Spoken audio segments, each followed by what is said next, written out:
သမီးဖြစ်သူအင်ဂျယ်ဆိုသူလေးတယောက်အော့စ်ဖို့တက္ကသိုလ်မှာတက္ကသိုလ်တက်ခွင့်ရခဲ့လို့ဂုဏ်ယူဝမ်းသာမဆုံးဖြစ်နေရတဲ့မခငယ်မင်္ဂလာပါပရိသတ်ကြီးရှင်အနုပညာအတိုင်းဝိုင်းကမဟုတ်ပေမဲ့တစ်ချိန်ကနိုင်ငံကျော်မင်းသားတယောက်နဲ့ပတ်သက်ခဲ့ပူတာကြောင့်ပရိသတ်တွေကဒီနေ့ဒီချိန်အထိအမှတ်ရနေကြဆဲဖြစ်တဲ့မခငယ်တို့သားမီးနှစ်ယောက်ကိုတော့အားလုံးကသိရှိပြီးသားဖြစ်မှာပါမခငယ်ဟာနိုင်ငံကျော်တရုတ်ဆောင်ဆိုသူရဲ့ဇနီးဟောင်းဖြစ်ပြီးခင်မွန်းဖြစ်သူဆိုသူရဲ့ဆွန့်ပစ်ခြင်းခံခဲ့ရပြီးတဲ့နောက်သမီးဖြစ်သူအင်ဂျယ်ဆိုသူလွင်ကို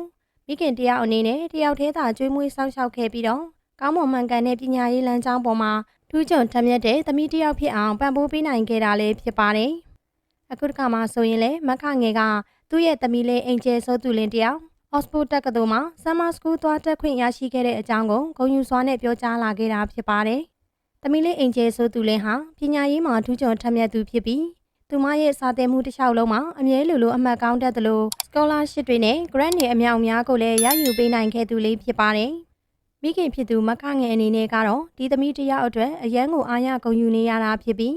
သမီးလေးရဲ့ထူးချွန်ထက်မြက်မှုတွေကိုလည်းမကြာခဏချပြခဲ့တာပဲဖြစ်ပါတယ်။သမီးလေးအင်ဂျယ်ဆိုသူလေးဟာအမေရိကနိုင်ငံမှာပညာသင်ကြားနေရတာဖြစ်ပြီးမိခင်တယောက်တည်းရဲ့အင်အားနဲ့စူးစမ်းနေရတာကိုလည်းသိရှိခဲ့က